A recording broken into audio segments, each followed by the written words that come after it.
We're truly grasping the lessons our canine companions could teach us.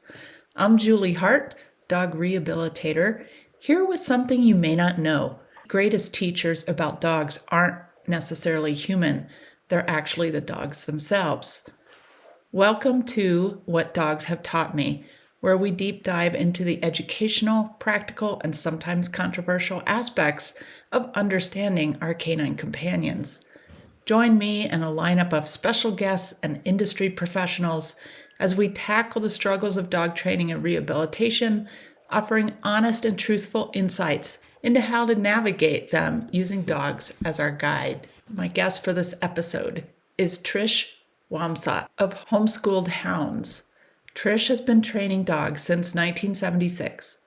During this time span, she has witnessed changes in dog training for both the better and the worse. By experiencing these changes, Trish has developed her own style of dog training that is called holistic by some, but Trish says she just aims to get at the root of her clients' dog's issues. Trish worked as a behavior consultant at a prominent veterinary office for 15 years before venturing out to establish her own training business. She is also the author of the book, Choosing and Raising a Puppy: How Hard Can It Be?, which is currently in the process of being republished. I've ordered a copy of the out-of-print book, but it hasn't arrived yet, unfortunately. I initially connected with Trish over the phone when she was considering a move to Albuquerque. I have also been impressed by her thoughtful responses to dog training queries on social media. I had the opportunity to meet Trish in person when I brought my dogs to her location in the California Bay Area, just south of San Jose, for rattlesnake avoidance training with SnakeWorks. Join us as Trish and I discuss the challenges posed by extremes in dog training, navigating relationships with veterinarians and clients, and Trish's successful approaches to private and group lessons, among other topics. With 48 years of experience, Trish has a wealth of valuable insights to share. I think the first time I talked to you was when you were thinking about moving to New Mexico. Yes. Right, on the phone. And I was like, don't do it. We were Albuquerque. Yeah, I was thinking about it. There were some cute places, some cute old, I remember what it was. There was one particular house, but it was the cutest old house with a neat history, right, that you could tell the history by the buildings on the property. But it was in a weird neighborhood. But it was beautiful. The painting, it was just, it was very old Spanishy, quirky. It was really neat. Yeah. So tell me how you got started in dog training, and obviously you've lived in a few states too. A few. Yeah. Are you old enough to remember the movie Rain Man? Yeah. Okay. Do you remember how obsessed he was with Judge Wapner? Uh-huh. Yeah, 7 o'clock. Wapner's on. We gotta find. Yeah, that was me with Lassie. I think that I drove my family crazy. I was animal crazy from the time I was born. Basically, my great grandma got a little silver poodle. I think I was 4. I have a picture of it somewhere, and I was training her little silver poodle. Just to do things. Little kids are like that, right? I mean, they totally think outside the box, and they can do anything with dogs. It's amazing. I love having little kids in my classes. And so then I was completely crazy my whole life. Got into FFA, had steers and stuff, and then when I was a junior in high school, there was an ad in the newspaper saying, learn to be a dog trainer and take this course. And so we went up to the, everybody does this. They have the little seminar-y thing, and then afterwards they hit you with it. So we went up there, and he had all his people, and he had a sea lion because he was a famous movie trainer. And I was hooked, and my mom paid for it. And I took the course. I was 16 and I graduated, and they immediately offered me a job. And then they offered me a management of a certain area job after that. And I loved it. And even though initially I was so disappointed because it was the total 70s crank and yank, 6-foot leather leash, choke chain that fits, yank it as hard as you can. And I was so disappointed because I wanted to train Lassie. And also, the book that got me was Follow My Leader. I don't know if it was a kid's book about a little boy who went blind because of fireworks, and he got a guide dog. Oh, And I hate to say this, but I was a little kid, and I was like, I wish I could be blind so I could have a dog. God, please don't. But that, being totally honest, right. that was what I was wanting, right? I was wanting kind and gentle and intuitive and empathetic. And then I got, no, you just swing them up off his feet and put them on next to you. So I wasn't very good at it in their eyes, but I was good enough that they offered me a job, and the adults that worked under me weren't all that thrilled with it, but whatever. And then I got a job at Marine World Africa USA, where I didn't get to do a whole lot with animals, but all of my friends worked with animals. And I got to play, I got to do a lot of stuff. And then I got to train the dog that belonged to the vice president and his wife, who was human resources. Can't leave that out. And then I got a job at Prion Animal Institute that trained dogs for all of the Bay Area counties. And that was a really cool job. It was a winter job because Marine World was definitely, summer only. Yeah. And Bob's big claim to fame, the owner, his big claim to fame was, he had been a sheriff's deputy for many years. He was there when Patty Hearst got captured or rescued, depending on your point of view. And his dog got smacked in the head with a 2x4 and then developed seizures. And it was tragic anyway. But she was our client. Patty Hearst was our client. And she was very interesting, very nice, tiny, big dogs, big guard dogs. Her husband, I think, was her bodyguard, also big guard doggy kind of guy. And I worked at Prion, so I got to work because I had a protection background with the first company I worked for. We did basic protection, and then at Prion we did a completely different kind. And we saw everything. It was a big, big, beautiful, state-of-the-art boarding and training place. Huge training areas. I got to be back then we called them an agitator. Perfect description for me. Now they're helpers, right? But back then we were agitators, and we would run and hide and agitate the dog. He had a skipper key that did everything the big dogs did. It was the cutest thing. Her name was Toots. And he was 6 foot something, and he would go, Toots, come to Papa. And she'd jump up into his arms. And anyway, it was adorable to see this giant man who trained these dogs to do, and she would go up over the same scaffolding, and she would do the bomb. And back then they were all multi-purpose dogs. They all did explosives because it was mostly just gunpowdery stuff. They all did explosives. They all did drugs. Again, we didn't have the cocktail of drugs that we have now. It was pretty much pot and cocaine. I don't know. There's probably something else. And they all did attack work. What is that called now? Apprehension. Nicer than attack, I guess, huh? I know. But back then we didn't care. They wanted everybody to know they had an attack dog. That was the whole point, right? And we bring them in and turn them out. And a lot of the dogs were rescues or surrendered by their families because they were too much. I learned a lot there. And then I was there when Parvo started. And Parvo started, a lot of newer people don't know, Parvo started on the East Coast and moved west. And there had never, ever been a Parvo before. There was never anything that resembled Parvo. So pretty much everything that got it died. And we didn't know anything about it when it first started. By the time it got here, we knew that bleach would kill it. So we knew to have foot baths outside of our kennels and our runs and our, everywhere. But also we were completely unprepared. I mean, nobody had any idea what to do. There was no vaccine. No amount of money could save your dog if your dog got it. Oprah Winfrey lost her 2 Cocker Spaniels, I think. And so if you want proof that no amount of money can save them, Right. no amount of money can save them.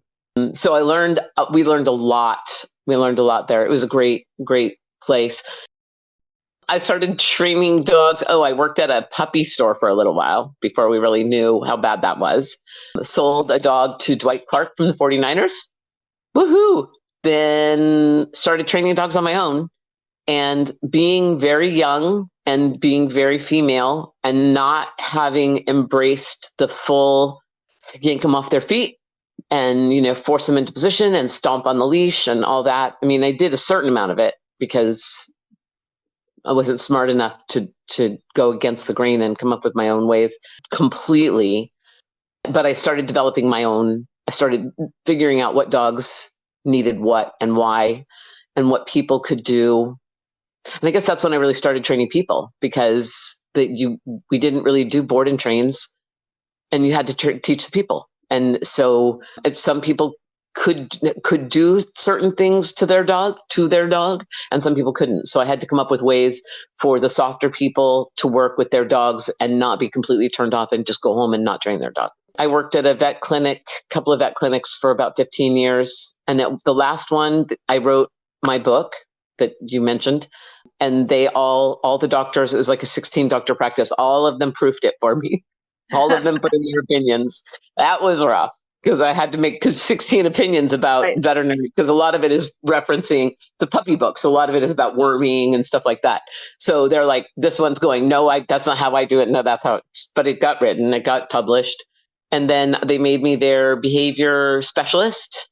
And then I jumped off the cliff and did it on my own. And it was a big move, pretty scary. And now I'm me. That was about 15 years ago, 16, 17 years ago, I guess. Oh, wow. So I've been doing this doing this since 1976. Wow. I know. I'm really old. Well, but you started when you were 16 years old, so. This is true. Yeah. That's crazy. And I'm not tired of it yet. I'm not tired of it. I don't hate people. I don't hate owners. That makes me really happy. What? How'd you manage that? Because that is, I know, dog trainers' biggest. I know. They hate people. Challenges. And I don't know how. I don't hate them. I mean, there are people I don't want to work with and people I won't work with. I'm old enough that I don't have to.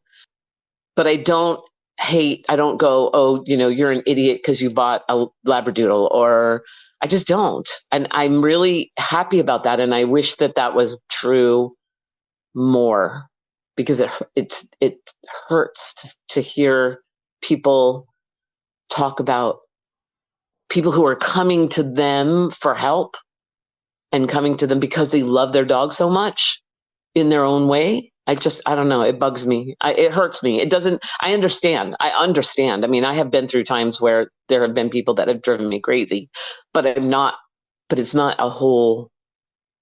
everybody. It's just, there are people here and there. So you asked me, one of the questions you asked me was about what's gotten worse, I guess. I don't know if that's worse than it was. I guess it's worse. Who knows? It was a really good question. It's really kept me thinking. You kind of prepped me with a couple of things we might talk about. Yeah. And it's like, what's better and what's worse since when I started? Well, what's better, I don't train that way anymore. That's better. But a lot of people still do. It works for them. I saw one last night. Went on, I take my groups. We do a group walk in a really busy downtown area. And we were down there, and my clients are all super relaxed and happy, and the dogs are all happy and relaxed, and we don't micromanage. And then there's this group there training that I had never seen before. And it was just, I flashed back to that very first group class I did when I was first starting out. And it was the choke chain and snap and stomp on the leash to get them to go down. And I just was blown away. People still do that, and that they're still able to get other people to do that. Yeah. It was just wild. And the difference, those dogs, the difference was those dogs were very good, for the most part, except the one dog that had to keep getting its leash stomped on. The dogs were very good, but they were very cautious. Yeah. And my clients' dogs are like, oh, you want me to finish? Oh, you want me to front? Oh, down? Okay. And they may not be, they may not be top winning obediency show dogs, but they tell you what, they walked that downtown area. Nobody sniffed anybody. Nobody sniffed any of the tables. Nobody was pulling anybody. We went past a guy in a wheelchair towing a trailer. I think he looked probably homeless, and he wanted to pet all of them, and they all just happily trotted past with their little tail flags waving. And I was really, really proud of them. And it was really good for me to see that we can get that with happy dogs too, and not have to be yanking on them all the time. I think of it as like a 3-year-old. You go to Disneyland with a 3-year-old. Yeah, you're going to yank on them sometimes. You're going to grab them by the arm or the shirt. You're going to get back over here. Yeah, come back here. Stop it. Leave that man alone. That's his hat. But for the most part, it's a trip to Disneyland, and it's fun, and it should be. Yeah. Well, and of course, that's funny, the man in the wheelchair pulling the trailer, because on the sidewalk. I can't tell you like how many times the first time I take a fearful dog out or something like that. And I remember actually the first time I walked Chardonnay, and she was a little insecure in my neighborhood. The garage door went up, like a moving van pulled up. Someone was weed eating, and then we turned the corner and someone's using a flamethrower to burn their weeds away. And I'm like, what else is going to happen? Yeah. It's crazy, isn't it? And I'm like, it's the dog's first walk. Oh my gosh, Yeah. But that's funny. It's almost like a magnet for like weird occurrences. Yes. There's a guy that walks his ducks. Yes, I said ducks. Gosh. Ducks on the sidewalk up this same busy downtown area with all these restaurants and stuff. His ducks follow him. Are they on a leash? No, they're just following him, which is, cool, fine. They're ducks. They're going to follow you, but people are walking dogs that are going to attack your. I don't know how he does it, but it's his deal. You hear them first. You hear them, and then you go, did I hear what I think I just heard? And everybody stops and spins everybody's head, and then there he is. So yeah, it's a great downtown for walks for dogs that you're trying to give distractions to. Go into a little bit more of your training style, because I know on your website it says you're holistic. So does it actually say that? Yeah. Yeah. It says, hold on. What did I say? Doesn't it say somebody told me to call myself holistic? Maybe it says somebody told me to do that, but I think you say you get to the root of the problem. Yeah. So somebody told me I should call myself holistic because I deal with everything, right? I deal with how does the dog feel? How does the person feel? What is going on in the person's house? What's going on with the dog? I'm a big believer that I can't fix the dog unless I fix the household. I cannot. And that's why I don't do board and trains, because you cannot fix a household in a go home lesson or 5 go home lessons. You have to fix them through the whole working of the dog, my opinion. So that's what we do. I have to make sure that they understand how to not let the dog counter surf. And I don't use place because to me, place is way overused and it's often a Band-Aid. They use place instead of teaching the dog not to counter surf. I want a dog who can walk around my house and not counter surf. They use place instead of, don't go be a lunatic at the door. And again, I want my clients to have a dog that just can bark, go to the door, be calm, let people in, just stand there without having a bunch of commands. And that's what I want for my clients. I want a dog that doesn't have to be micromanaged and just becomes a good dog. We all want a good dog. I don't want them on command all the time. So to do that, the whole household has to understand what we're achieving. Now, that is not to be confused with everybody has to be on the same page. Because that will never happen, not in a million years. If you have ever lived in any kind of family, you know there is not a chance in the world that everybody will always be on the same page. It's not. And dogs are not dumb. They know who's going to let them on the couch. And fine, if that person doesn't want them on the couch or the rest of the family doesn't want them on the couch, that's their job to deal with it, not the dog's. And they know who's a soft touch for a treat under the table. And they know these things. So Rover knows if he goes to Uncle Joe is going to give him a cookie under the table. If he goes to Dad, Dad's going to go, no, get off, get out of here. So he's not going to go to Dad. If he goes to Mom's going to go, oh, honey, don't do that. Anyway, they learn who they can do what with. They're not dumb. Everybody doesn't have to use the same command or the same tone of voice. They're not dumb. That's why we love dogs. But I have to work with the whole family so that everybody understands that what they want is achievable by doing fill in the blank, but they have to want it. And they have to, and if they have, if this is a family rule, the dog is never allowed on the couch, fine. Then you have to tell your 17-year-old he's never allowed to have the dog on the couch. That's it. But you can't do that. You can make something all or nothing, I think, in a board and train, but then the dog's going to go home and he's still going to find his way through all that stuff. So I just try to fix it all to begin with. Did that make any sense? Yeah. I mean, I don't do board and trains for a couple reasons. One, because I don't want to work 24/7, basically. And when I started doing this, my kids were still in high school and they're old enough to sometimes know better, but they're still children and they still do dumb stuff. So I decided, I didn't want to have like aggressive dogs in my house or anything like that.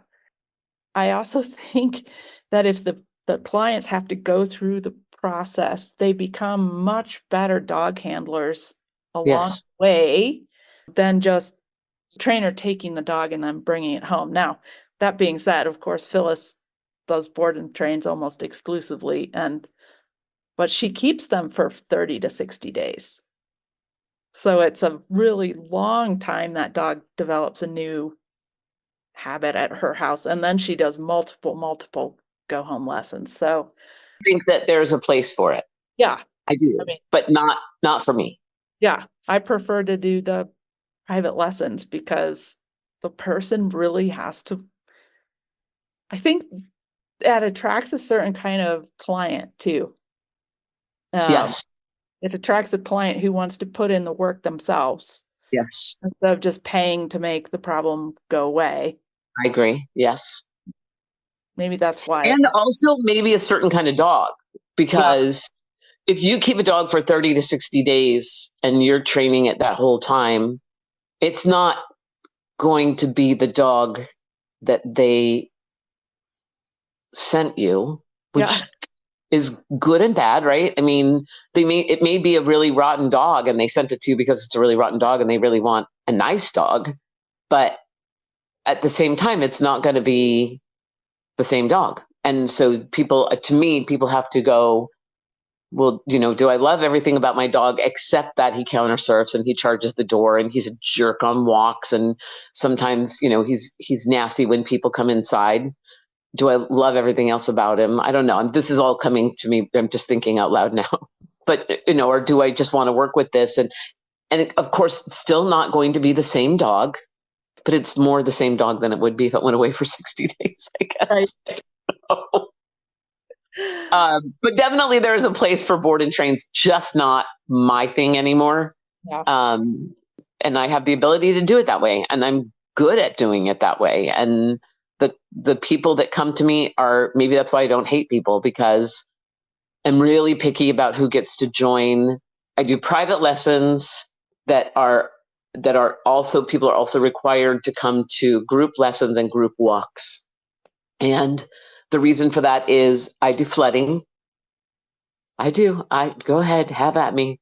I do flooding. We do the private lessons first so that people get used to my style, what I'm asking from them. They teach their dog some basics so that when we're doing things in a group, I can say, okay, everybody front your dog and everybody knows what I'm talking about. So we get all that stuff out of the way. Then I throw them into the deep end. I have really fun classes that are crazy. Like we do a tricks and games class where we do musical chairs and we do relay races and we do red light, green light, and it's chaotic, but it's a controlled chaos. And the reason that it's chaotic is because that's how real life is. Right. And I want these people to learn how to think with both parts of their brain, doing what I'm saying in the chaos moment and also controlling their dog. And I want their dog to have faith that when things are going bananas, they can look up at their owner and their owner knows what to do. That's how I want it to be. I want people to know how to handle if they're walking down a street and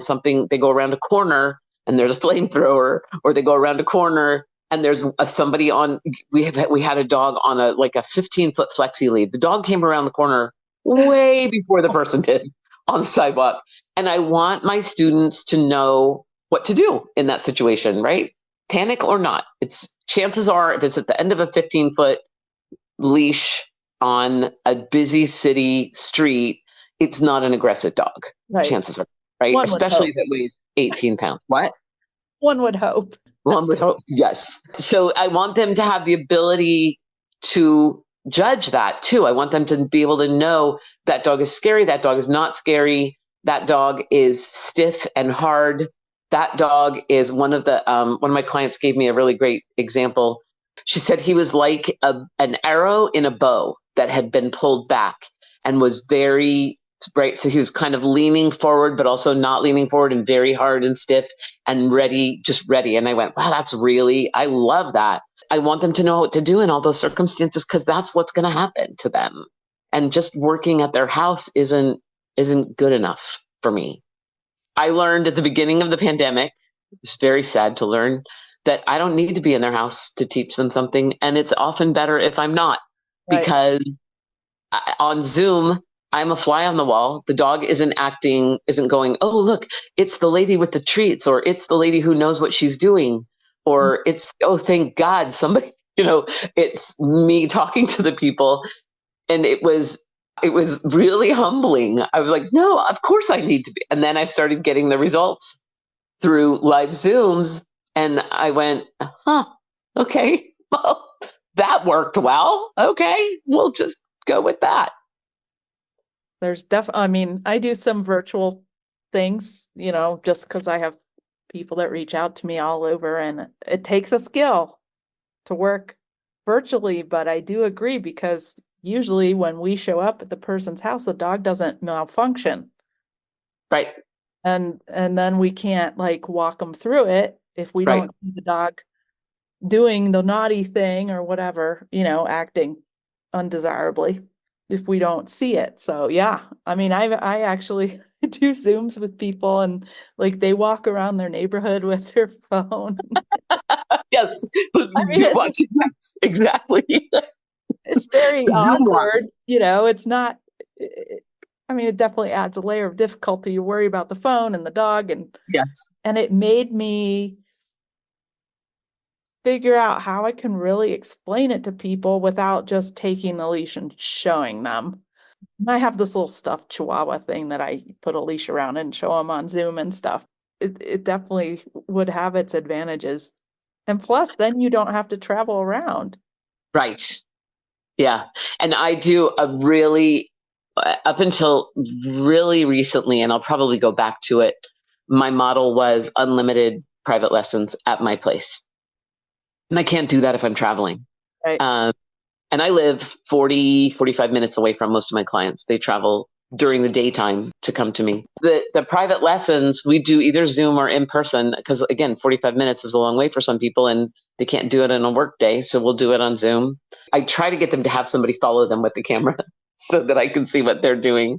But yeah, the walks in the neighborhood and also when I'm in their house, the people act differently too than they do on a Zoom. On a Zoom, they're more easily distracted. Would you agree? If somebody comes to the door or that something else happens or one of the kids walks through, they're more willing to not disconnect completely, but to go, oh, and address what's going on over there. Right. Do you see that or no? Most of my clients are single. Oh, interesting. Yeah. And I think it's because of the feral dog thing. People with kids aren't going to adopt those dogs. Let's hope. Hopefully. or, a couple. I don't know. I'll have to pay attention to that now. Okay. It's fun. I love it. I love it. And I love that you do them. And with your and I love the Chihuahua thing. And with your feral dogs, so I can see where you being in the home with a fearful dog would add another layer of everything to working with that dog with those people, right? If he's fearful, he might be more fearful because you're there, unless you already know him, or he might be more forward because you're there because you know what you're doing. Do you find that a lot of them just glom on? They're like, oh, thank God, somebody's in charge. Yay. It's like, thank God, finally someone understands me and isn't trying to pet me or look at me or coddle me or whatever, and is just leaving me alone. I mean, usually that's what they want, is for people to not put any kind of pressure on them that way. And they're like, oh, thank goodness. Do you get many of the Taiwanese dogs? Or are they mostly like from your area? No, but funny you said that. So I just got a client in England that has a dog from Hong Kong. They're getting everywhere. They're sending them everywhere. Some kind of institutional thing. Huh. Maybe they had rounded up all the stray dogs, and this dog was lucky it didn't get euthanized. Well, good luck with that one. What's it doing? He's just scared. He's not going for walks. Can't take him outside. I mean, this is the thing that makes me sad, is so many of these dogs live and potty in an apartment or in a house. They never go outside. And it's because people are afraid to make them a little bit, because that's what you kind of have to do, because they're so resistant to it. Yeah. You Once have to get them through it so they realize they didn't die. And they go, oh, yeah. I didn't die. Okay. Oh, the floor is not lava. Yeah. Oh, doorway isn't going to chop me in half. Yeah. And then they're like, oh my God, I got to poop and pee outside. This is wonderful. This is how. Look, there's air, there's sky, there's, There's smells, there's this, there's that. And I think, well, I could talk a long time about this, but I think there's so much fear-based advice online about dogs. And I don't know if you've noticed a change in this or not, but if you stress them out at all, you'll just ruin them. Yep. Or if you scare them at all, the life is over. And I've accidentally scared my dogs plenty of times with just dropping a pan on the floor or whatever, right? Like, they get over it. They're fine. But it really diminishes these dogs' quality of life, like using that emotional fear-based tactics. Yeah, I agree. 100%. That's one thing that has gotten worse, is that the helicopter parent thing. They just, right? I can't this. He won't let me that. I don't want to scare him, because just a lot of it is they just need to know no, or they just need to go, oh, I am following you. Oh, we're going somewhere. Oh, I see so many people start off, they want the dog to follow them, and then the dog stops. And so they stop and they stand there and they wait and they wait and they wait. And I go, what makes you think your dog knows that you want to go somewhere? You're just standing. As far as he knows, you're sniffing with him. What do you need to put some, we're going somewhere. You got to let him know. It's really hard to see that. And the force-free vet movement thing, I mean, I spent 15 years as a tech before force-free anything, or fear-free, or whatever it is. And we got stuff done. And yes, there was a certain number of dogs that were afraid to come in, but I don't think any more than there are now. And I've had people take their dog in for something important and get told, go home, give these meds, and come back the next day. And the meds don't change anything for that dog, because he's already in that state. And it just turns into a death by 1,000 cuts, right? Instead of just go in, get it over with, done, go home, recover, and then you can start working on desensitizing before the next visit. It's, no, come back tomorrow. No, come back then. No, here, try these drugs. And it's I don't know. I think that's not good for a lot of dogs. It might be good for some, but I think it's not good for a lot of them. Yeah. So that's one thing. And then also, like you said, there are so many owners who are so afraid to do anything with their dog because they're afraid to get it wrong. They're afraid they're going to ruin their dog forever by walking it out the front door, right? Because they're full on board for taking him to the dog park. Right. That's the worst, the most That wasn't dangerous nice. thing you That can do wasn't with your dog.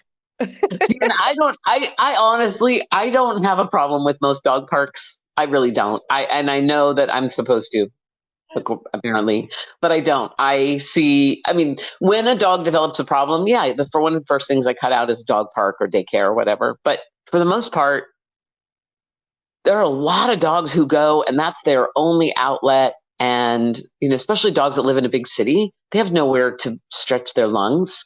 And they go and they play, and some of them do well. Some of them do well until they're 8 months old. Some do well till they're 18 months old. And then they don't do well anymore. And that's just sort of a self-limiting thing. They go, okay, I've had enough now. I don't like that kind of chaos, which is fine. And hopefully their owner doesn't force them to go. It's just an awareness on the owner's part of if that's a good situation for that dog or not.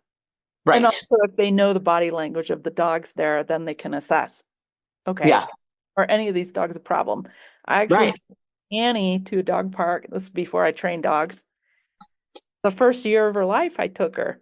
And it was like at 10 a.m. So most of the people had already weren't there. So it was just a group of the same people with the same dogs. And that was probably actually really good for her because I didn't have any other dogs at the time. So she got to be, I didn't know what she was doing, but even at 5 months old, she would get up on the highest rock and just stand up there and survey the whole thing. She was kind of a lower energy dog, but that's what she'd do. That was it? That was all she did? Pretty much. She'd occasionally play, but I had 3 dogs and I would take them to the dog park many years ago. And 2 of my dogs would kind of play, but Miss Tartar, she was so happy to be there because all of the other dogs were off playing and there were a ton of laps that she could go. And she can go on. And all of those people loved dogs, and some of them had treats, but she didn't really care about the treats. She was just so happy to see all those people who love dogs that she could go over and make them pet her. And that was her big benefit of going there. I don't know. I think I think nowadays there's just too much always and never. It's never a good idea to do that. It's never, and always and never does apply to some things. But I think they're applied to too many things, and there's not enough. It depends. Yeah. And I tell my clients, if they're going to go to the dog park, you need to stand outside the dog park for at least 5 minutes, watch what's going on, watch who's not watching their dog, and watch whose dog is being a jerk, and then go home. Never go anywhere expecting to actually be there if you have a dog that isn't 100%. Always go out expecting to go home because it didn't work out that time. That's fine. I mean, we go look for swimsuits and we don't buy one. That's true. That's a very good example. Just thinking I go shopping I was trying to find blue shoes to go with this dress I'm wearing to my son's wedding. I had to go to 4 places. Didn't find any. It's okay, right? I can live with that disappointment. I'm not going to die. If it doesn't go to go to the dog park, go for a walk instead. Yes, exactly. It's not your dog's fault. It's that there are just dogs in there that are dumb right then. Yeah. Doesn't mean it will always be that way. Yeah, and honestly, the dog's probably watching going, oh, I hope we don't go in there. That looks like too much for me. Maybe. Maybe. See, and I also don't hate doodles. I don't hate doodles. I like doodles. But like labs and like Goldens, they have no sense of personal space. No. You could touch their spleen and they might go, hey, that's a little intimate.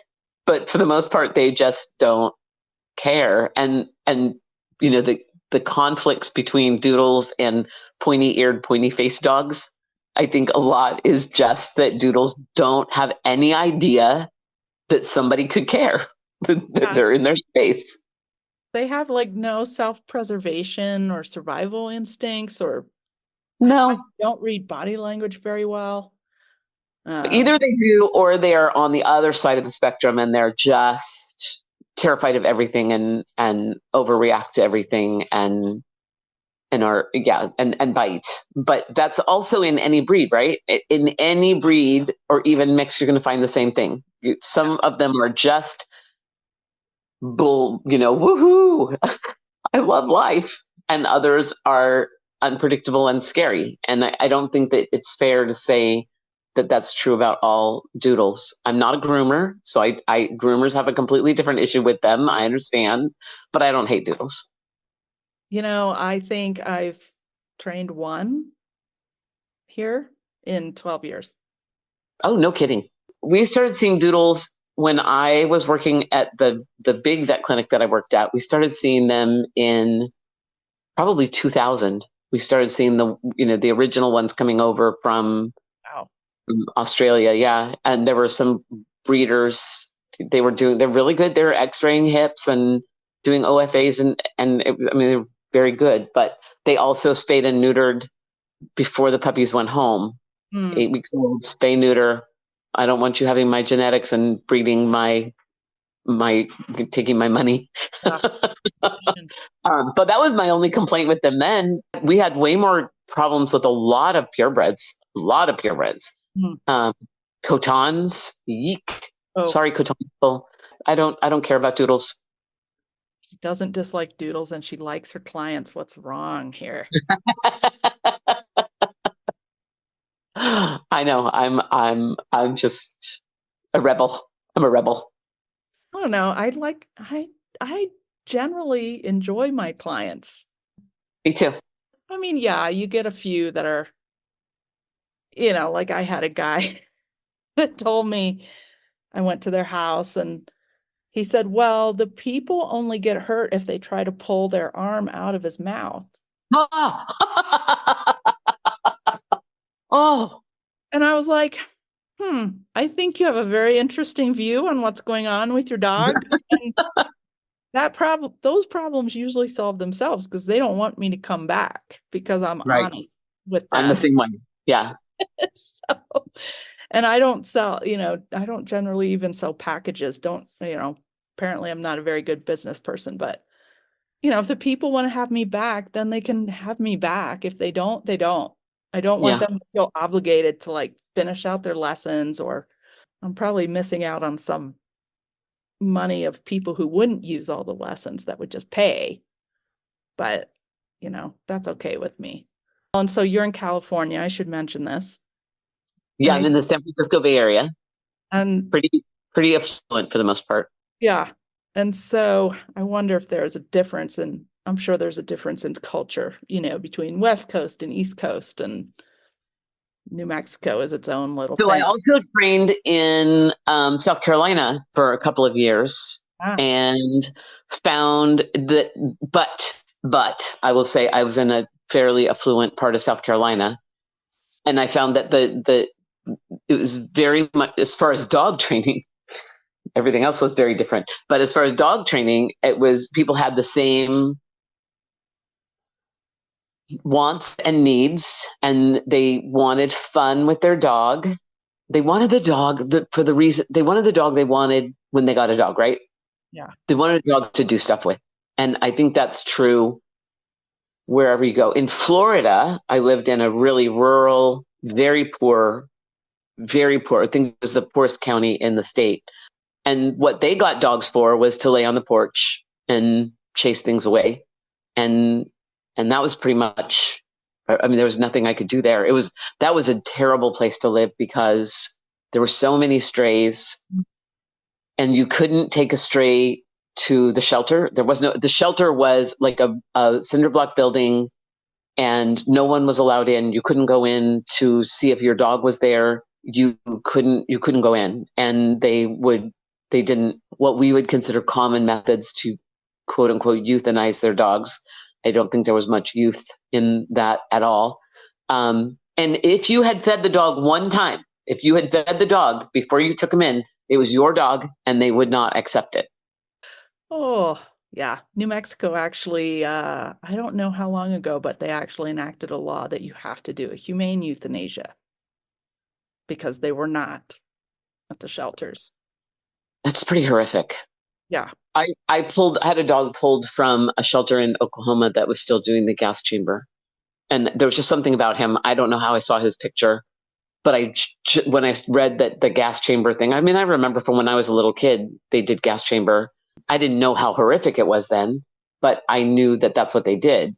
And I just, for some reason, it was awful for all of the dogs, but you know how it is. Every once in a while, there's that one dog you have to keep from having that kind of an end. And I had him pulled through a lot of really amazing people. And he ended up being the dog that I was hoping he would be. And he's living in a great home in Oklahoma with wonderful family who didn't like the name I called him. I called him Sonoma, which is a dumb name unless you live in California. And even then, maybe. But I can't remember what they named. I can't remember what they named him. But he's just from the very start, he was fantastic with their kids. I went to the shelter in, what was it? The Bay. Yeah. Milpitas? Maybe. It was the one on the Bay there. Milpitas. It was gorgeous. I walked in, I'm like, oh my gosh. And I have to tell you, I have an issue with that too. I love people. I like doodles, and I don't agree with the super fancy spa like shelters. It's because when they build the shelters, I think that they underbuild as far as the quantity of dogs. And so then they get into this, oh my God, now we have to move all these dogs out. Oh my God, now we have to move all these dogs out, or we can't accept it. We have down here where I am, we have a brand new shelter. It's a beautiful shelter. And they actually turn people away who have found dogs. They tell them to go and release the dog where they found it. Really? That's unconscionable to me. That's what they say here all the time. I'm surprised they do here. Oh my gosh, double up a run. You have one dog per run, unless the two came in together. Double them up. It used to be you'd walk in the shelter and there'd be 6 or 7 dogs in a run. Yeah. And some of them got along, some of them didn't. But the shelter staff was always really good about moving them around and making sure that they were compatible for the most part. And I hate to have that be the case nowadays, but I think it wouldn't be if they would build more runs instead of that 8,000 square foot lobby with the fancy everything. Just put more runs in. And yes, have the little dog run areas in the backyard, in the back. Yeah. They should be planning for more dogs. And I don't understand how it can get through all of those meetings and not plan for more dogs. See, but why do they need a super fancy retail store basically for dogs? And you're right. There was so much space. Yeah. I mean, this huge, the air conditioning and heating bill alone must be huge. You don't need. Wow. If we had like a 50th of that money here, like what it could do. Yeah. Because, the shelters here, they're used to making do with next to nothing. And so what they could do with that amount would be, they could really change things with that amount of money. Maybe one of your listeners can answer this for me. I don't know if this is true all across the country, but here in the Bay Area, we used to do spays and neuters through the shelter. Pretty affordable, ridiculously affordable in some cases. But there were vets who volunteer their time. And maybe it's true even outside the Bay Area, but I don't think so. And I know a vet who volunteered his time. I know several vets who volunteered their time to do spay and neuters through shelter. And now you cannot get your dog spayed or neutered through a shelter. And for a 50-pound dog of young age, under a year, it's easily $1,300. I know, for a neuter, not even a spay. Wow.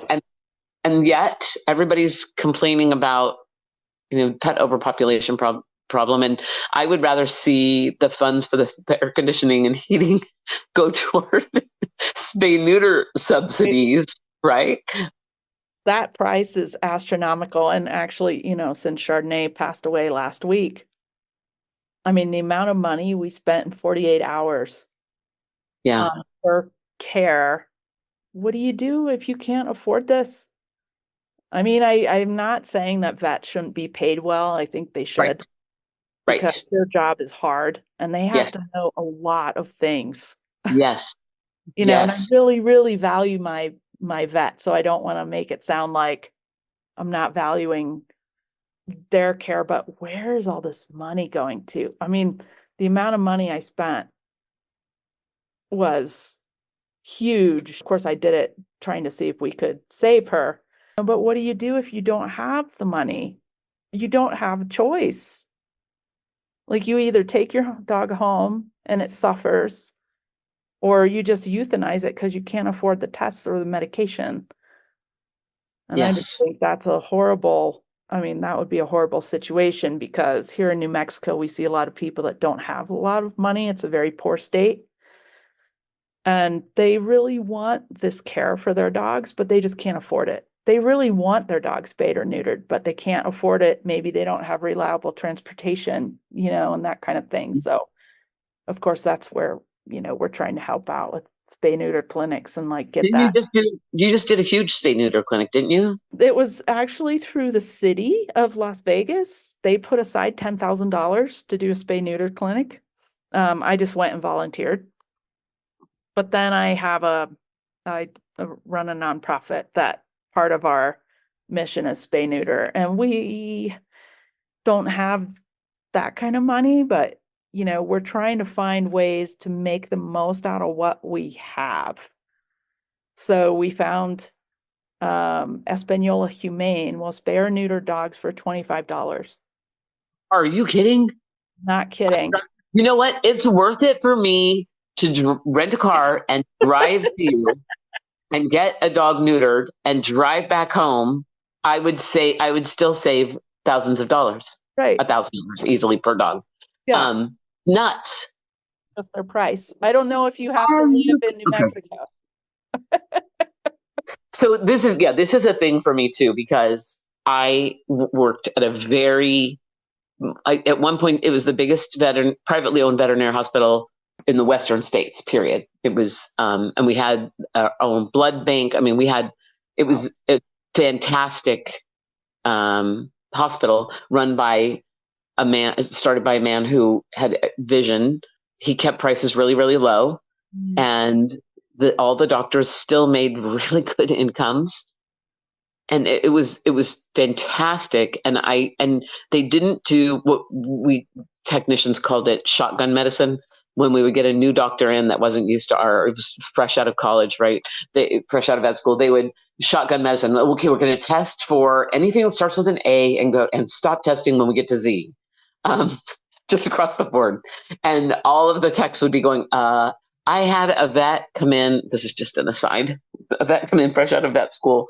We had a cat in the room that had he came in for an exam, and she said he's got abscesses in his cheeks, both cheeks. He's got abscesses.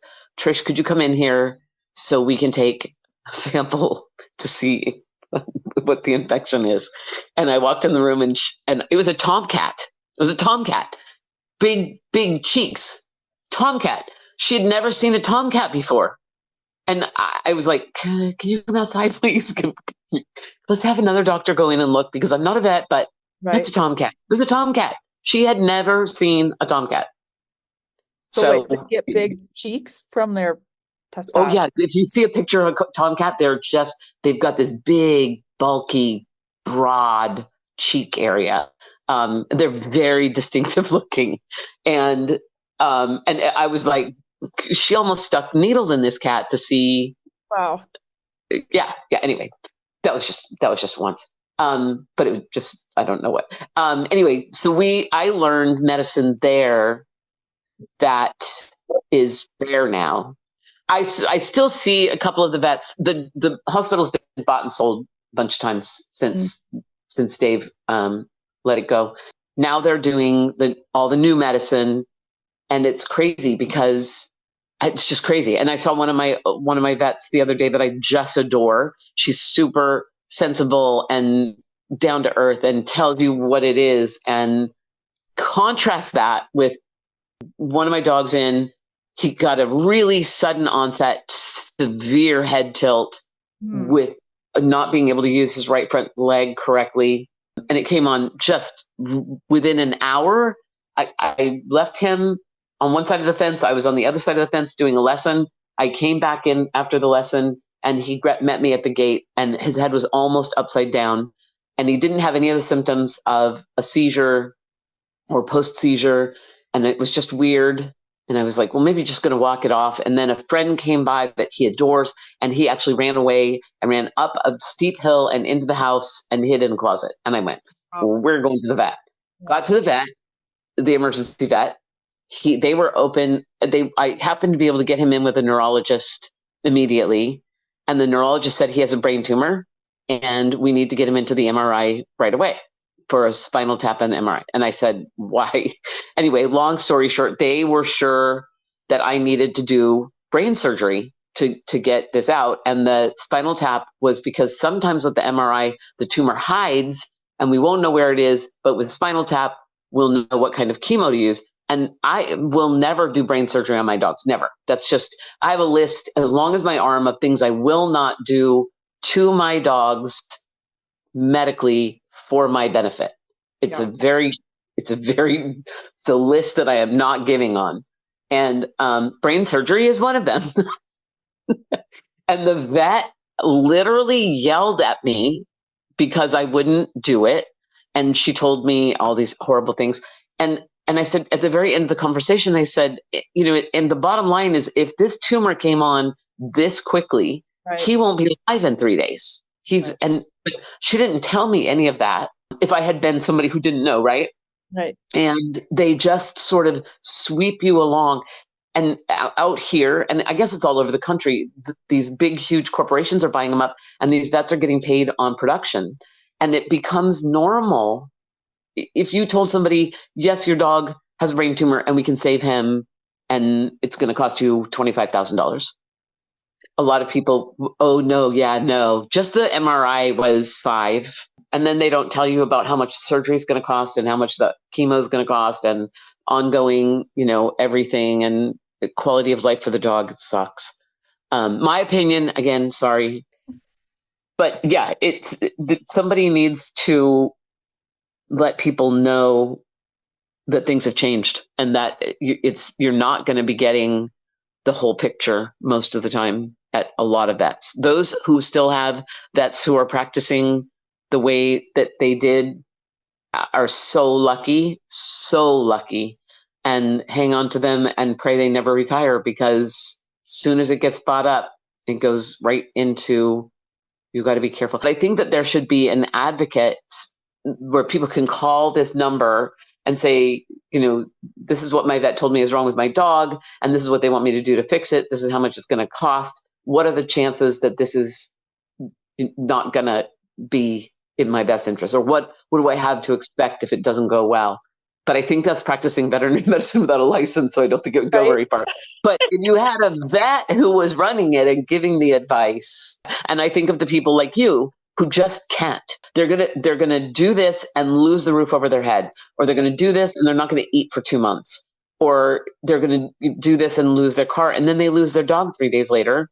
It's tragic. Like you, veterinarians deserve to get paid, and the corporations don't. How's that? Yeah. There you go. My vet actually advised, when Shiloh tore her CCL at age 12 or 13, and she has all these liver issues and all that, she's like, I wouldn't do surgery on her. Wow, yay.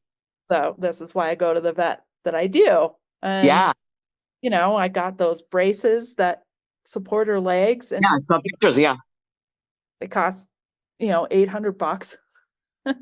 And she's doing great. And yeah, that's happy. Like, I didn't have to pay that surgery is $5,000 too. I was talking to a new vet, and we have a dog in the rescue that has a partial cruciate tear. And I said, those braces really help my dog. Maybe I'll get one for her. She said, well, the only way to help, how you were saying always and never. Yeah. Yep. Only way to fix that is through surgery. And I'm like, what if I made $40,000 a year? You're going to tell me I need to spend $6,000 on my dog. And that's the only way you can think of to help.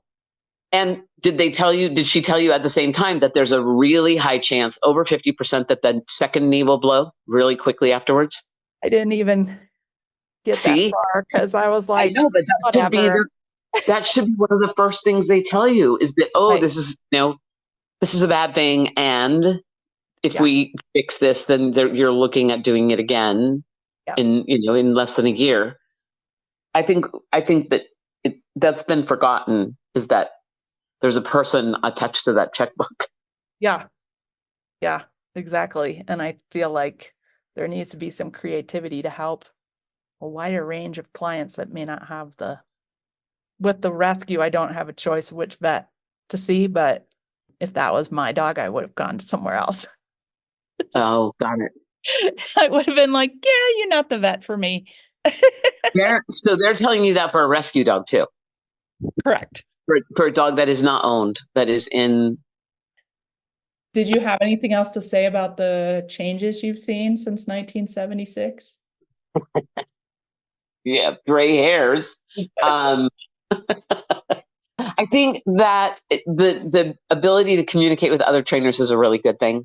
I didn't have that as a young female trainer.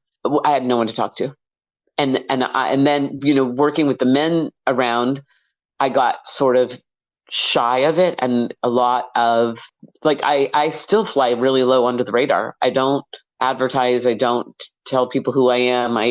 Because I do things so differently, I'm used to people going, "You suck as a trainer." And I mean, the dogs that I turn out speak for me, and I have a ton of referrals. So up until this one group on Facebook, Professional Women Dog Trainers, I was in some other groups before that, and they were horrifying. Oh my God, the things that happen in those groups was I couldn't do it. And then I feel pretty safe in this group, and I do share things.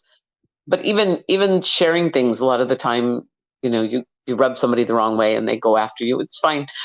For me, doing what we're doing right now is a huge leap. I'm terrified. I'm also now, I guess, at the point where I'm okay with it. Go ahead and tear me apart. I know that I'm good at what I do, and I don't do things the way that you do, and I'm okay with that too. Yeah. There's more than one way to get to Rome, right? Yeah. Yeah. And there's so few trainers that have been around actually training dogs that length of time. I mean, just that should have some credibility, right?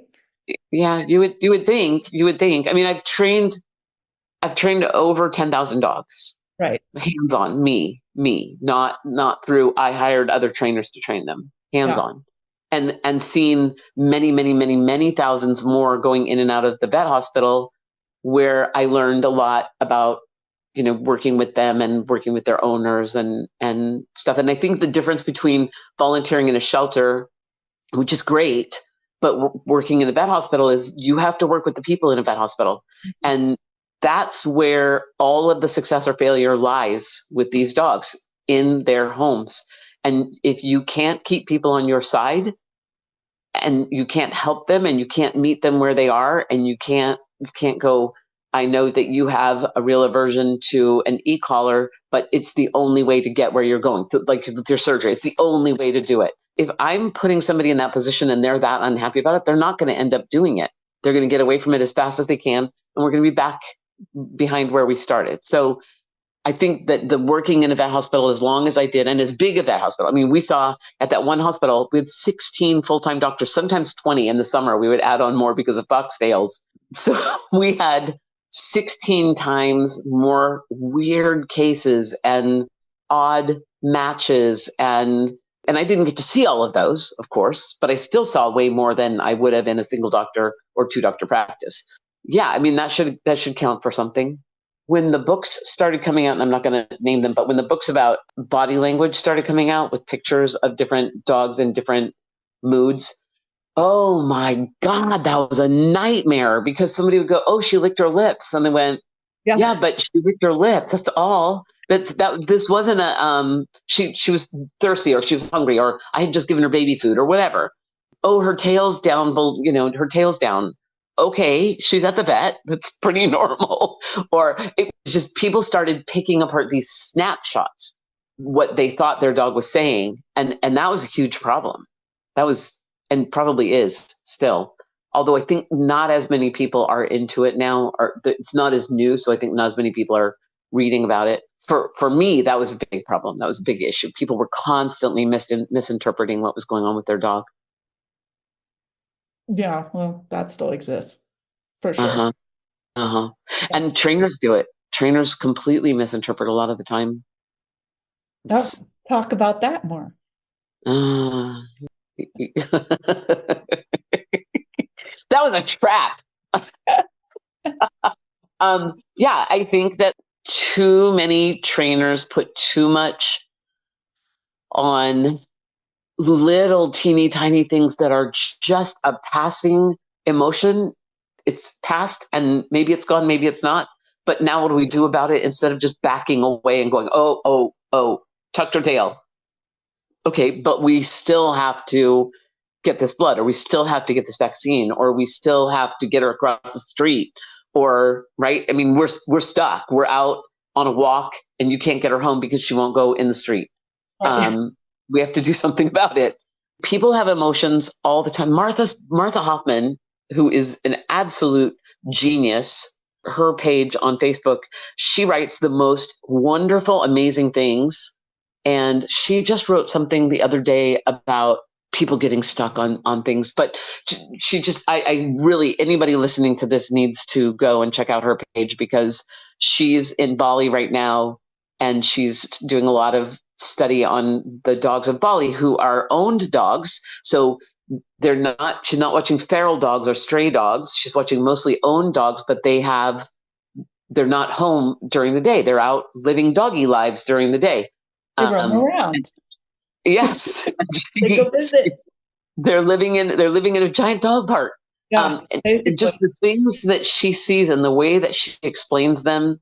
What did she say today? The big thing lately has been don't spay or neuter. And then if somebody, on a dog trainer's thing writes and says, well, this unneutered male dog at 2.5 years old started showing behavior where he's intolerant of these different things. And I'm like, neuter him first, and then let's see what happens. And in my head, because I've learned not to say that in print or out loud, because then you get all the people going, never have I ever seen a dog change its behavior because it got neutered. Never. And I'm thinking, how is that possible? I saw Because, that comment that you said because oh, in rescue, I see a lot of dogs before spay and neuter uh-huh. and after spay and neuter. And there And what, are some dogs that make extreme behavior changes to the point where it yes, saves their lives to neuter yes, them. Not so much in the females. I've only no, seen one not as much. female, Yeah. but in the males, it can be huge from like, and I think a lot of the people saying that maybe raise their males from puppies too. But when you get males who've been strays and are not neutered, they have a lot of bad habits and they do a lot of undesirable things. You know, they mark all over. It's hard to house train them, like all kinds of stuff. And so for me, just neutering the older males it's just going to make them easier to live with and possibly keep them in a home. Yes. And I think it takes pressure off of them because Yeah. as long as they have that testosterone rushing through their body, that testosterone is telling them, find a mate, find a territory, find a mate, find a mate, find a mate, find a mate. Take everything personally because it's somebody trying to get to your mate before you do, right? They just have this big all the time. And we don't let them do those things. We don't let them roam. We don't let them go find a female. We don't. And so I just feel like it creates this unnecessary level of anxiety for them to have that voice in their head always saying, do this, do this, do this, do this. like you, I've seen so many changes, but I'm seeing the ones where the puppies were raised by their families from puppyhood, and they are still having undesirable behaviors. Right. Border Collie puppy started at 6 months old, 7 months old. Like overnight, he went, I have testosterone, and he could not do anything. This had been a star gifted puppy that could do anything, would do anything, no matter what. Absolutely biddable, wonderful dog. And overnight he went, I can't think. I have to drink my own pee. I am sitting, but while I'm sitting, I have to sniff everything. He couldn't go on walks. He couldn't do anything anymore. And his owner we were trying everything. And my thing was, you just need to take him home and let him grow up and while you're getting him neutered. And of course, this was in the lockdown. So it took her 4 or 5 months to even be able to get him neutered. And I'll tell you what, she went to pick him up, and the vet told her she needed to consider putting him to sleep because he was so bad. He was upset. He was fearful. He was wild. And a week later, he was doing his rally obedience off leash in front of the entire class. So there are 15 dogs standing in a circle watching him while he goes through all of these rally moves off leash, happy as could be. 7 days. And it doesn't always happen that dramatically. It doesn't always happen that fast. But I definitely have seen it happen that way more than not. Yeah. Yeah. I figure, what's the harm? If Right. the dog's having serious behavior issues to the point where it's not going to be in a home, or worse, being euthanized. Right. Martha Hoffman, you're a genius. I appreciate you so much. I've been able to talk to her person to person many times, and I love her, and she is just amazing. Yeah, the other thing that dogs do on her page is reprimand each other. Yes. And they I know, don't go figure. get They scared said and no. fearful. Yeah, I know. They say no to each other, and they get into each other's territories, and they take things from each other. They set boundaries. This is my territory. This is my driveway. It's crazy, isn't it? That they can take a correction from a dog, but God forbid I say no. It's going to send him over the edge. Yeah, it's going to ruin him forever. Yeah, I also think that message is harming a lot of dogs. Yeah, I agree. And children, actually. I mean, oh my gosh, I said one of the things I always say to people is, if your kid did that, what would you do? Oh, well, I probably wouldn't do anything. Like, what? Are you kidding me? One of the examples I give is, especially for an adolescent dog. Okay, this is your 16-year-old, just got his driver's license. You're so relieved. You send him to the store for a gallon of milk. He comes home 3 hours later with a mohawk and a tattoo. Are you giving him the keys tomorrow? And sure. Some people go, well, yeah, I mean, oh my God. No. At conference this year, there was a really good, I think her last name was Udell, Dr. Udell from University of Oregon. And they had done a study about what kind of parenting style produces the most stable dogs. Oh, okay. And it was the authoritarian style, which people always, it's a horrible name for it. I agree, because it has connotations, but it is not the authoritative. It's authoritarian, which means you're aware of the dog's feelings. And the same is true for children, actually. That's the most, like, the children raised that way are very resilient and can cope with life, right? Yeah. But it takes the dog's feelings into account and things like that. But then there's also clear boundaries. And so this is a scientific study, and I love it, that supports that dogs thrive in just balanced existence where they know you can't say that word either. You can't say that word. Oh my God, it's insane. Because balance means so many things, like the way you just used it. Yes, there's balance in life. But God, if you say that, now you've labeled yourself as something, and yeah. For some reason, there's two extremes, like you were saying earlier, the extremes. and you're either force-free and purely positive, or you abuse dogs. Those are the only two choices. Smack in the middle. Yeah. Or you're smack in the middle going like this. Here I am, smack in the middle. When I was doing the Stephen Lindsay certification, that wrote Lima. Yeah, I'm so excited that you did that.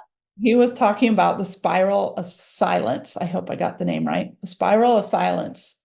And that's exactly what's happening, is what you're describing, is that because us people who actually will tell a dog no get so much crap for it, we're starting to be quiet about it.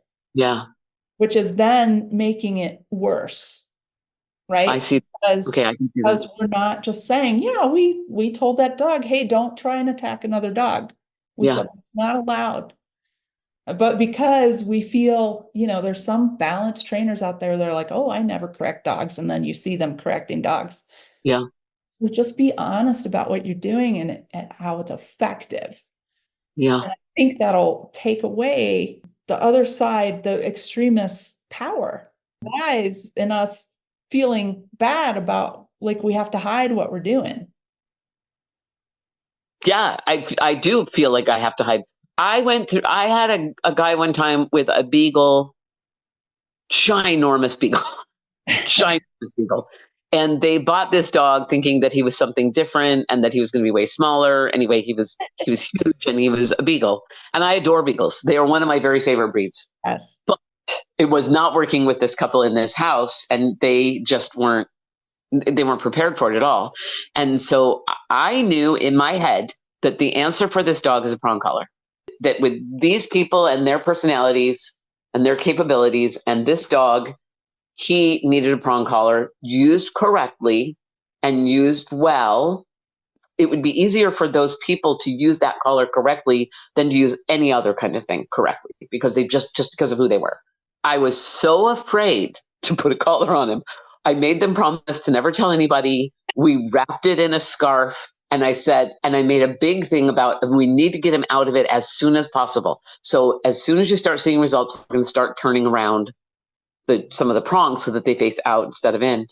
And now I realize what a disservice I did to them by making it seem wrong, and also not giving them a tool that really helped them. And that's part of why I used to do only group classes for a long time. And I hated doing private ones. I just did. I stopped doing group classes exclusively because there were these expectations of me never saying no. And I never didn't say no. I'm a big knock it off. You did not. I cannot. I'm not talking to you, buddy. I cannot believe you did that. I mean, I encourage my clients to use their words, because when they use their words, their body language follows it. The body language is so much easier for the dog to understand. And if we just say no, then there's not a lot that tells the dog anything, unless it's one of those people who go no, and then they stare down in the dog's face and they get right in there with their finger and they give a big lecture. Those not the kind of words I want you to use. I want you to use, just in the moment. But there were such expectations of me to get this stuff done without giving people the appropriate tools to do it. I stopped doing only group classes. And now the only group classes I do are only with people who are already with me in a program. Every single tool, not every single tool. I really don't use e-collars.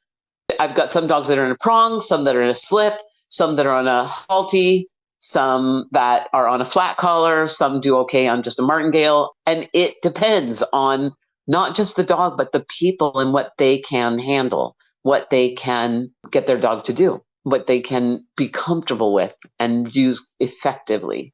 But I feel so bad for that couple, because he was a good little dog. He just needed to know no. And Suzanne Clothier wrote a really great article, and it's still available in her archives, I think, but she has really come away from it because, again, expectations. She's all for. And she wrote this article about a prong collar, and it was basically that some dogs just need to know no. And like labs are bred to sit next to a guy in a boat in 0-degree weather who can't wait for that shotgun blast to go off. And then they go run through burrs and barbed wire and everything. And that dog needs a different kind of a no than a Shih Tzu. Labs are bred to be very body insensitive. And so a prong collar on a lab used correctly is going to be really good, clear communication, and stop all of the nagging, all of the yank, yank, yank, yank, yank, yank, yank. If you can replace 20 yanks with one small correction on a prong collar, why wouldn't you? But that wasn't me back then because I was scared. Still scared sometimes. Yeah. Especially here. Well, yeah, in California. Yeah. The Bay Area. Yeah. I get caught in that trap every once in a while. Which part of it? The little nagging. Oh, I'm like, nope, just tell him no. Just flat out like, hey, you can't XYZ. Yeah. And my dog Annie was a Bloodhound German Shepherd mix of 95 pounds. Wow. So you talk about a dog who's territorial, but then is a bloodhound, has that bloodhound, like, I'm not going to listen to you. I know what I'm doing. Yeah. Mentality. And I mean, a prong collar, right away, I could walk her, I could control her. And then over time, I didn't need to use it. I don't think anything else would have been that effective. She didn't care about food that much. Of course, I rewarded her when she did good. Yeah. But it was, she needed to learn, no, you cannot pull me across the street to attack that dog. Like, that's a serious thing. And I don't want to wait. I don't know how long that would have taken, if ever. Keep them under threshold. No, never work them over threshold. Most of the dogs that I work with, if you open the front door, they're over threshold. And it's going to take you 2 or 3 years to be able to walk your dog. And in the meantime, everybody's suffering. And it's not fair to not say no. It's not fair. I just think it's not fair to not let them know, hey, we can do this, but you can't do that. Okay, you're not going to do that. We can keep walking. It's just. There was a lady in my old neighborhood that had a Aussie, and I lived there for 2 years. And that lady could never walk by us with her dog. Oh. Using food. And she was using it quite well. Like, her timing was pretty good. But when she would see us at a distance, she'd turn around and like run away. If you just walk by and tell him no one time, because this dog was very well behaved. He understood a lot. He was a cute little dog. I'm like, you'd probably be fine. He thinks that she thinks you're scary. If she thinks you're scary, then you must be scary. Yeah. And why else would she turn and run away? Another amazing trainer behaviorist is Denise Cadillac McLeod. She taught me turn and face, which is an amazing technique that is also very scary for me to use here because it's not pretty. Right. It works amazingly well. It works on 95% of the dogs I've worked with. And I've worked with some really hard dogs with it. It saved at least one dog's life, and it's an amazing technique, and I'll let her talk about it. But there was a lady that came to me with her little, like a Bassity mix that she had been walking through her neighborhood with a fanny pack with mace in it, because her trainer before me told her that if her dog got attacked one more time by the dogs in her neighborhood, that it would be ruined forever. So so all of her neighbors hated her because they knew she was walking around with mace, and she would yell and she would say she didn't want to. She just thought that was her only option. And, within the first hour, that dog was walking past other dogs with no issue at all with turn and face. It wouldn't have worked. That dog would have taken a lot longer, even with a prong collar or anything else. And a lot of dogs will misinterpret the prong collar, especially if it's not used correctly. Some of them will blame the other dog for it if everything isn't going right. This dog was one of those that would have been like, oh no, that dog did it to me. But turn and face gave him confidence and happiness. And it was so nice to watch this woman, because what happens after turn and face is that you instantly go, oh, I got to find another dog. I need to find another dog so we can do it again. All right. So what is turn and face though? You have to tell me, because I'm not familiar. I think it's kind of proprietary for her. It's a physical thing. It's not using a collar. You don't tell the dog no. You don't use anything like that. You just turn the dog around and you wait for it to be calm. There's more involved in it than that, but you physically turn the dog around away from the thing and you calm it down. I don't know why it works. I don't know why. I've run it past Eastern Western medicine veterinarian, a couple of chiropractors, because I think it has something to do with where there's pressure. We put a little bit of pressure on the dog, steady, soft pressure. It's not there's no yanking around. It's just this really matter of fact thing. And it's a great technique. And I'm the first one certified in using it here in the US, or maybe outside of England. Cool. I need to know what that is now. You know, the first I know. It's going to drive you crazy. I know. She has a really affordable CD. Just an example. There was a dog when I was in South Carolina. There was a dog that was there for evidence. She was a truly abused dog. She had been stabbed and her throat slit in a domestic violence thing. And so she had spent her first year in basically a box stall, but metal. So they couldn't see anything 3 feet down. There was solid metal sheets and then bars at the top. And this is a brand new shelter, but this is where the dogs were. And so she had spent a year there, only being able to go out in the back into a 10x10 run for short periods of time to go potty. And then she had to come right back in. Only certain people were allowed to move her from back and forth. So she had spent the first part of her life on a chain. She was stabbed when she was a year old. So she spent the next year completely isolated. And then they had one volunteer who was amazing with her and loved her and was the only one allowed to walk her. But she was a big pit bull and she wanted to kill the horses that were up the hill. Every time she would get outside, she would charge underneath each bush trying to find a cat to kill. There was a dog park there. She would lose her mind. Mark was very, very good with her, but she was a loon. And so we decided to try it with her.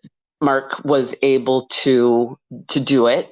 He had seen me do it with a couple of other dogs, and I was there, and he did it with her. And he did it up on the hill when she was trying to kill the horse. And I was watching him from the bottom of the hill, and he let go of her, and she went, oh, shook it off a little bit, kind of looked around and went, oh, there's a horse. And then she just went on her walk, just completely checked out the horse. He actually walked her up the hill so she could get closer to the horse. She didn't care about the horse. She went and sniffed in bushes and trees and it was amazing. It took a lot more of those experiences, but the most powerful one was when we were taking her back to her run, where she would go in and there were a bunch of dogs. It's all with these fronts that they couldn't see through. And so they were blowing up on the other side. And we took her in, and instead of going around the corner to the right, which is where her run was, which was normally she would just fly around that corner and go in ready for battle, she walked in very quietly, went to the left and sat in front of the door that went to a different part of the shelter, just sat there, didn't. And I said, Mark, is that normal for her? And he goes, no, that's not normal. She would normally be in there. So we walked her into her run, put her in her run, didn't try to battle at all, got in her run. And as he was closing the door, she stood up and put her feet on the top of the thing at the bars. The look on her face, the look in her eyes, she just wanted calm. She just wanted peace. She didn't want to do any of that stuff. She just wanted peace. And it still makes me cry. Turning face is a gift. Okay, so we'll talk afterwards. Yes. I'm like, next time I come to California, I'll just do a lesson with you and you show me. Yeah, bring a reactive dog with you. Tell me a little bit about your book about choosing puppy. Again, the tall blade of grass gets cut first. So I'm not the tall blade of grass. It's called Choosing and Raising a Puppy. And then the subtitle is, in parentheses, how hard could it be? Because it's hard. And so the first half of the book is about choosing a puppy, about different breeds and different lifestyles and what to expect. And then the second half of the book is actually the raising, teaching things, how to do puppy school, deworming. It's all the practical stuff. It's a fun book. It's out of print. I'm going to self-publish this time. I didn't. And I'm going to put it on Amazon. But I just have to finish getting it uploaded to there, because if I change one thing in that book, if I change one word, I'm going to end up rewriting the entire thing. So I have to be very, very careful. Gotcha. No, I get it. You're like, oh, this is change. I should change this. I should improve Exactly. this. And before you know it. I think it sold for $24 or something. And then right as it was running out, right before it went out of print, it went up to $1,600. What? Crazy. Yeah. One of my clients called me and said it was $800 and something. And I went, what? My book? That can't be true. And then another one called me a few weeks later and said it was 12. And then the highest it got was like 1680 something, which was obviously it was never sold for that. It was but it was kind of fun to see it. That was funny. So does it talk about like temperament and totally? And it's all about breeds, purebreds, and so it's very, if you want a dog to go jogging, you don't get a pug. If you want a dog to, it's kind of that kind of thing. I want people to sit down and look at what the dog that they want was bred for, and does it really fit what they actually want? So yes, it talks about temperament, how to tell. I think it's got a temperament test that I do with puppies that is not like all of the, Volhard and all that. It's just simple little things to make sure it's a good fit for that family. And my big thing is, if you get there and the mom dog is aggressive toward you, turn around and walk away. Just leave the house. Don't say another word. Just leave. It's hard to do. Yeah. No, walk away, run. Life's too long. People always talk about life's too short, and it is, but also life's too long to live with a dog that's going to keep you hostage in your home. It's the one family member you get to choose. You do get to choose it. Yeah, exactly. And then people always say, well, if it was a family member, you wouldn't give it up. If I had a family member that came in my house and stabbed my child and cornered his friend, that family member would never be in my home again. I would never speak to that person again. And we have to protect our kids. Yeah. Kids come first. I'm a dog lover. I have loved dogs since I was born. I've taken in, I can't tell you, and I hate to say the word rescue, because to me, rescue means something different than a lot of what I've done. I've taken in dogs my whole life, and I love dogs, but children and people come first. That's just, I'm sorry, they just do. I feel the same way. Yeah, thank you. Good. Yeah, I do believe that we need to keep the dogs safe, that we're adopting out and having homes with children. I mean, that's a tough consult when you have a consult with someone who has a dog that's a danger to their kids. It is, yeah. And I am mean. I mean, I am not afraid to say, this is going to get worse. That was a bad bite, and a bad bite is not one off, and it's going to get worse. And it's way easier to make this decision now than when you're sitting next to your kid in the ER. It takes a blink of an eye to permanently disfigure somebody. Just the blink of an eye. I don't care. People always go, well, don't leave your dog unattended with children. Oh, bullshit. Unattended or not. I have a client who went against all of my advice about muzzling, all of my advice about being around strangers, took his dog to somebody's home. He was sitting there. His dog was right next to him. The family's 2-year-old came up while he was looking across the table at his friend, and the dog bit the kid in the face. Very minor bite that time. It's the blink of an eye. It's not, you could be sitting right there. Adults get bitten by dogs in the blink of an eye. It doesn't, they're right there. They're right there. And it happens too fast. You cannot stop it. And I'm a member of a couple of groups on Facebook where people are asking for help with making the decision to euthanize, or people have already made the decision. That's actually a really great support group if anybody has had to do that.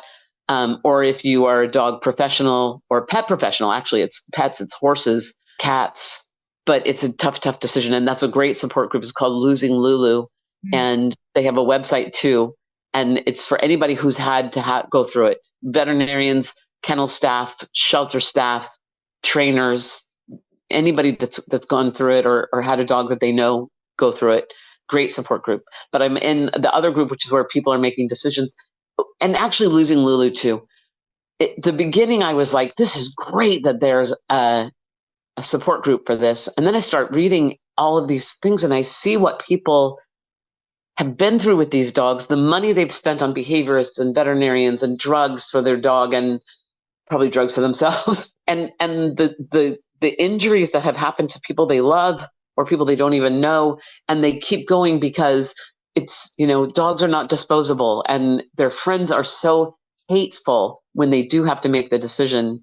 That's why they need the support. I mean, it's bad enough to have your dog have to be euthanized. And I had to do this with my own dog, have to be euthanized because of behavior. But the hate you get from people that you thought cared about you afterwards is just insane. Insane. So it's a great support group. Nobody ever says anything mean.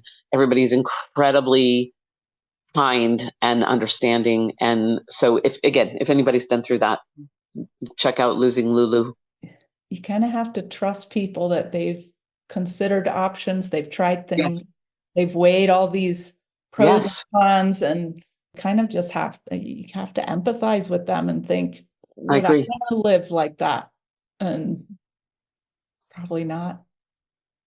If it was your best friend living with a dog that bit him or her when she opened a door in the house, or gosh, there was a lady, I mean, there are people who have had their dogs catch them in a corner behind a door that just happened to be there for like 45 minutes with the dog raging and tearing at the door. And then they don't want to put the dog to sleep. If that happened to your best friend, what would your advice to that best friend be? Yeah, or like you said earlier, if that was a person doing that to them, would you tell them to keep that person in their life? Right. Exactly. Yeah. We're not taking this lightly, and we're not talking about kids who are teasing dogs and the dog correct them. Just a little nip, right? That's not what we're talking about. We're talking about danger. I used to tease my grandma's poodle, and I feel bad about it now. He'd growl and we'd laugh. Well, we deserved to get bit. He never bit us, but I deserved it looking back on it, right? And at that time in the 70s, they would say, stop teasing the dog. But he wasn't a danger. He wasn't going to come across the room and, attack us, right? When I get somebody who calls me and the dog has bitten the child in the face, that was in quotes, bitten the child in the face, I ask what, where on the face, what kind of bite, because there's this bite. That's not a bite. It's an open mouth whack is the only way I can describe it. And that the mark is always a mark on the eyebrow and then another mark under the eye. And it's not the mouth never closed. There's never a raking. There's never a scrape. There's never more than just those two canine teeth.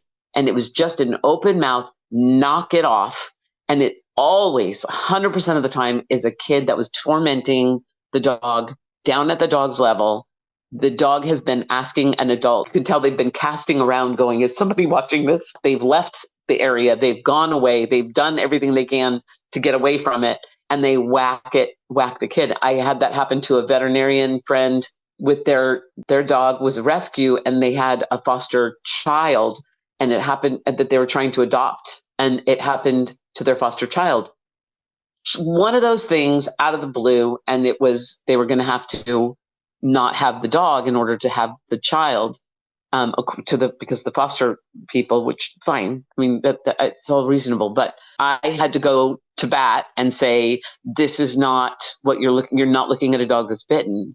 This is not a bite. This is definitely a warning. And on the Dunbar scale, I'm sure it counts as a bite. But in my experience, that was a dog that deserves a stake, because it could have very easily bitten that child and really damaged that child. And it didn't. It did the best that it could do. Well, that's how dogs would reprimand each other in that situation. Right. They don't know what else to do. Well, you told me you wanted to talk a little bit about reactive dogs a long time ago. Seeing more of them, off-leash puppy classes, are they helping or hurting? It sounds like you saw less reactive dogs way back when. I think that is true, but it's true also that I do think that people now do feel more entitled to take out really aggressive dogs that shouldn't be out and about. One, because the dog's stressed by being out and about, which is expressed by it, but also it's not good for your neighbors or the other people's dogs. Now, that said, I do take out my clients' dogs who are badly behaved sometimes, but it's very controlled. No one's in danger. We're really careful about not scaring other dogs. I used to be able to say, you just think that every dog's walking down the street is perfectly behaved because the people with the bad dogs keep them in the backyard. So you're not seeing the bad dogs. You're holding your dog to an unreasonable standard. You're looking at the 8-year-old dog that's been following his owner for 6 years, and you're not seeing the ones that people are having difficulty with. Now I think we do see a lot more that people are having difficulty with. And the word reactive is, in large part, I think, an excuse. It makes it less, it's a euphemism. It makes it less, my dog could be dangerous. They don't see that their dog could be a danger. The other one is fear-based aggression. Okay. Yeah.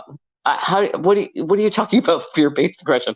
Every dog in the world that has any bit of aggression, it's fear-based. And so therefore it's forgivable. I mean, therefore it's not a problem. Therefore, and maybe it is fear-based. I don't see that here. I almost never see a dog that is fearful and acting aggressively. That's not what comes to me.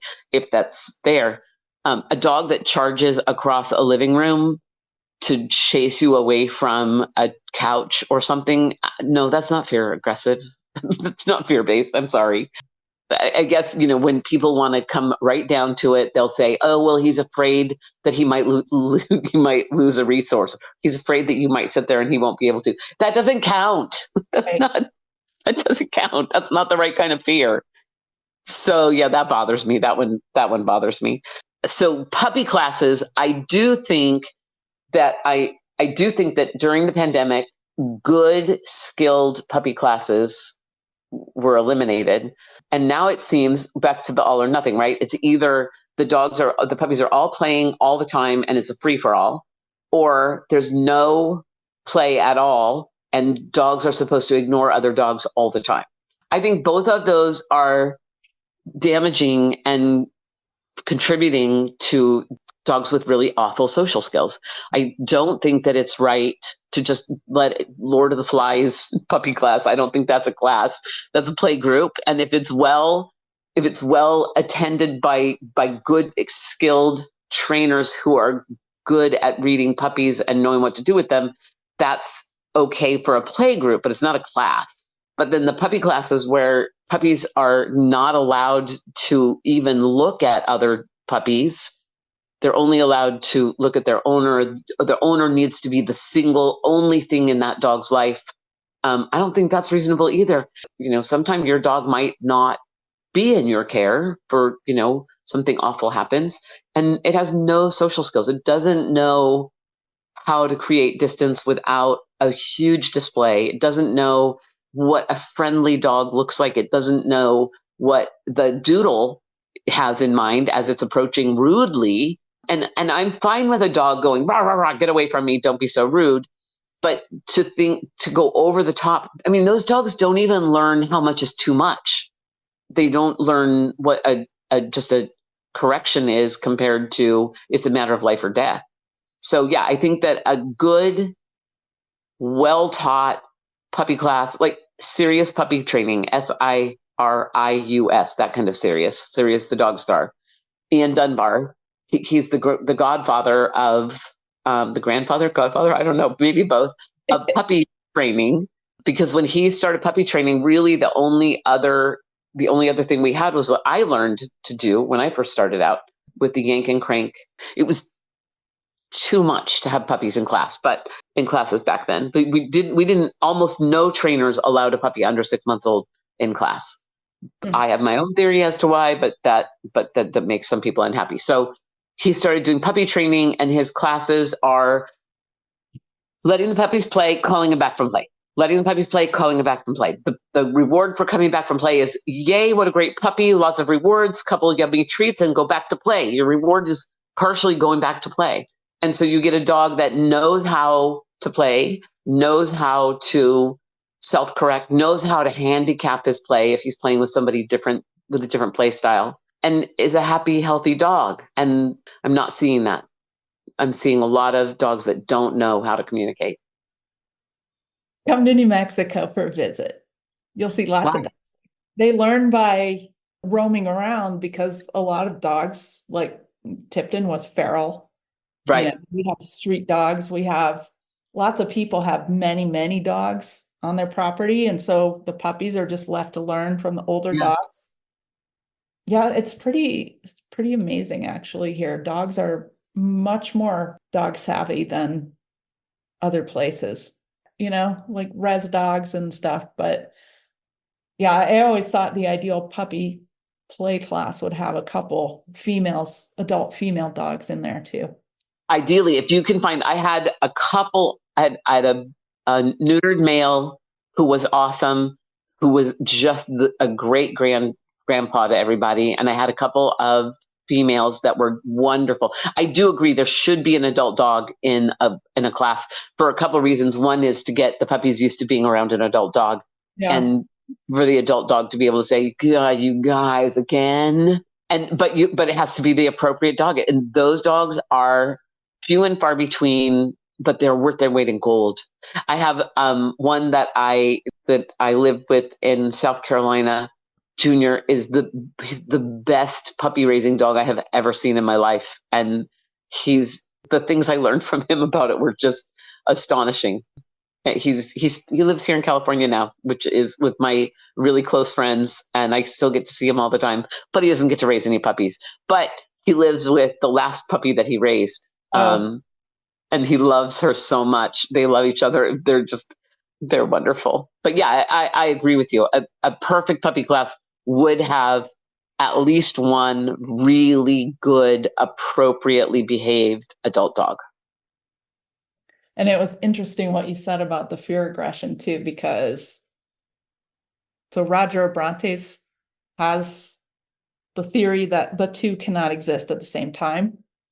I actually did a workshop with a dog who was really reactive to cars. And I'm like, okay, is this dog afraid of cars? Like, what's going on here? Right. And so I put him on a long line, and I had my friend Angela drive her car back and forth. And you could see the dog go from fear, where the tail's tucked, to the tail goes up, and then he goes forward. And I'm like, that's the moment it switches, right? So it's no longer fear. And people are like, oh, you can't correct fear. Well, that's not fear. That's a forward aggression.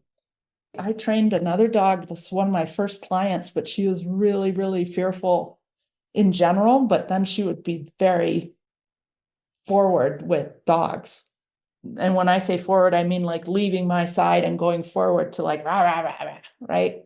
Instead of choosing to go behind me, right, which would be okay, she would go forward. Right. And I'm like, nope, you can't do that. Setting that boundary actually made her more confident, comfortable. Because she knew, like, hey, I got your back, first of all, girl. Right. You know, I'm not going to let anything bad happen to you. Or even like, you don't have to go say hi to that dog. That dog's not going to say hi to you, whatever. But you can't go after it. And I think that's what people are like, oh, my dog's afraid. I can't tell him no. Yeah.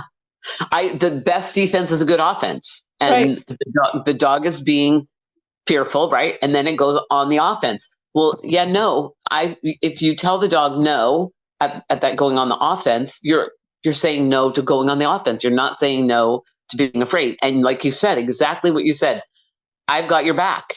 I am in charge now. You do not have to be on the offense because I've got it. It's a huge relief to so many dogs. Yeah. Because we let them just work themselves up into this frenzy the story that they almost died. I also see dogs, though, that I have termed recreationally reactive. And I swear that there are some who just really enjoy it. I have a little tiny dog that is that's with clients. They got him from the shelter, I guess, that had taken him from a home where there were just a bunch of dogs living together and the puppies learning from the adult dogs, but they had a chain link fence on the front sidewalk of their house. So all of these adult 7 schnauzery dogs, the noise, right, would go racing at the fence. Rah, rah, rah. So the puppies learned to do it. And I swear right now, we've worked them through a lot of stuff. And what's left is the recreational aspect of it. It's like playing a video game or something, I guess. And it's very different. And a lot of people would just say that I'm being silly with it. But I've seen a lot of dogs. I've seen a lot of stuff. I've done a lot of stuff. And the recreational part is not okay. I'm not saying it's okay, but I'm saying it's not coming from fear. It's not coming from, I guess you could kind of say it's coming from a dominance because he feels like he has the right to do it. He's doing it for fun. He's totally doing it. Charge out of it. Because he can. And he only does it to dogs he knows he can make go, ah. Oh, that's funny. Yeah. That's the funny part. That he picks on the weak to do it. He's like, yeah, I gotcha. But and also his owners are a little overwhelmed by him because he's a lot of dog. They thought they were getting a border terrier. Sadly, I mean, because border terriers are pretty cool, and they got this guy who is awesome. I love him. But he is not a border terrier, and he is Chihuahua and Schnauz, a bunch of little things, and he's just a lot of dog in a little body. He's a tough guy, but he definitely now has some dog friends, and he can have company now. And I mean, he's come a long, long way. But on our walks, they really have to be vigilant with him. He's a lot of work. Yeah, But when they are, I mean, he can be really, really good. But if they just he's like, I can get you and I can get them at the same time. I'll let you go. Okay, it was fun. Super fun. Yeah. Thank you for talking to me and being the tall blade of grass. Thank you for having me. I really appreciate it. Thank you, Trish, for joining me for the podcast. I always appreciate it when people take some time out of their day to just talk about dogs. And I hope you all gained some valuable info and interesting insights into how dog training has changed over time and how Trish approaches training her clients and their dogs. If you want to find out more about Trish, her website is homeschoolledhounds.com. Again, she's south of San Jose in California. And I hope she'll continue to be the long blade of grass and share some of her knowledge. She's amassed over almost 50 years of training dogs with us. Thanks, Trish. And thank you to you all for listening. I really appreciate it. If you found this podcast or other podcasts I've done helpful and interesting, please click follow and like this episode. It really means a lot to me, and I hope to see you next time.